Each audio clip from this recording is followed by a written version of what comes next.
আমাদের দিনাজপুর বাণিজ্য মেলা উদ্বোধন শেষের পথে একটু কিছু আলোচনা হয়। কথাবার্তা শেষ হওয়ার পরে সন্ধ্যায় আর একটু মজা আছে, সেটা হলো আতশবাজি। সবাই আতশবাজির মজা নিচ্ছে এবং আনন্দ করতেছে, এনজয় করতেছে। সবাই মনোযোগ দিয়ে আতশবাজি ফোটানো দেখতেছে। আসলে আতশবাজি ফুটাইলে অনেক ভালো লাগে আর দেখতেও ভালো লাগে। আর তার পাশাপাশি অনেকেই মেলা ঘুরে ঘুরে দেখতেছে দোকানপাট। যেহেতু প্রথম দিন টিকিট লাগে না, টিকিট ছাড়াই অনেক মানুষ ভিড় হয়ে গেছে।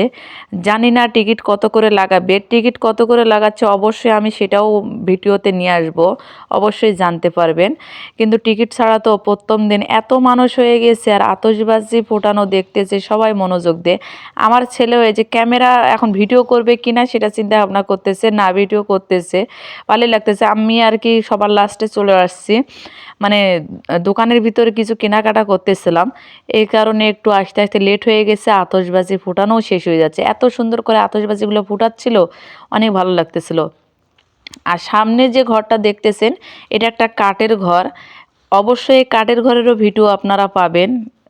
আমরা অনেক জায়গায় দেখছি কাঠের 2 তলা 3 তলা বিল্ডিং এবং ফ্ল্যাট তৈরি করে আসে মানুষ, কিন্তু এবার আমাদের দিনাজপুরে কাঠের ঘর তৈরি আমাদের দিনাজপুর বাণিজ্য মেলার ভিতরে আসছে, অনেকটাই ভালো ছিল। সেটা হলো অতিথি আপ্যায়নের জন্য, অনেকটাই ভালো লাগছে। Thank you so much. মানে আতশবাজিগুলো এত সুন্দর করে ফুটাচ্ছিল, সবাই এনজয় করতেছিল, চিৎকার করতেছিল, চিল্লাচিল্লি, সেই এনজয়। তো আমি আর দূরে কেন থাকবো, আমিও এসে তাদের সঙ্গে একটু এনজয় করলাম। এনজয় করতে তো ভালোই লাগে, কার না ভালো লাগে বলেন। আর আমি তো এই যে ছোট বাচ্চাদের মতো আমিও বেলুন, আতশবাজি, হ্যাঁ কোথায় ফুটাচ্ছে কী করতেছে এগুলো নিয়ে আমিও টানাটানি করি। আর আতশবাজি আমি এখনও আমার ছেলের সঙ্গে এগুলো ফুটা নিয়ে আমি একটু মজা করি ওর সঙ্গে, এবং কি বেলুন, এই বিষয়গুলো নিয়ে। আর সবাই ক্যামেরা ধরেই আছে, কারো হাত লাগে যাচ্ছে না। আমার তো হাত লেগে গেছিলো মনে হয় 36 বার। এই ক্যামেরা উল্টা উল্টি করতে জীবন শেষ। আর এই লাইটটার জন্য আমার ভিডিও করাটাও মানে কেমন একটা হয়ে গেছে, লাইটের জন্য ভিডিও করা করা যাচ্ছিল না।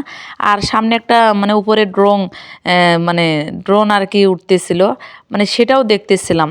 মানে আমি আবার মেলাপাটে গেলে মানুষ বেশি দেখি, ঠিক আছে, যে কে কেমন করে সাজুগুজু করতেছে, কে কী কেনাকাটা করতেছে, কে কী ধরনের পোশাক পরে আসছে, কে কেমন করে চলাফেরা করতেছে, মানে কে কাকে নিয়ে ঘুরতে আসছে, এগুলো বেশি আমি মেলাপাটে বা বাহিরে ঘুরতে গেলে বেশি দেখি।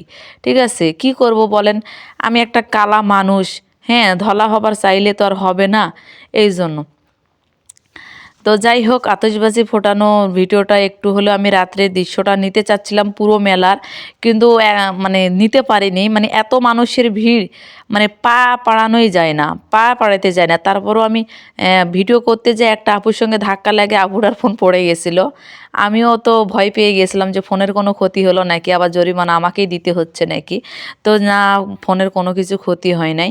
যাই হোক, অবশ্যই মেলাটা সবাই এনজয় করতেছে, মেলা দেখতেছে। জানি না টিকিট কত করে লাগাইছে আজকে, তো টিকিট অবশ্যই যেহেতু লাগাইলে তো অবশ্যই মানে জানতে পারবে।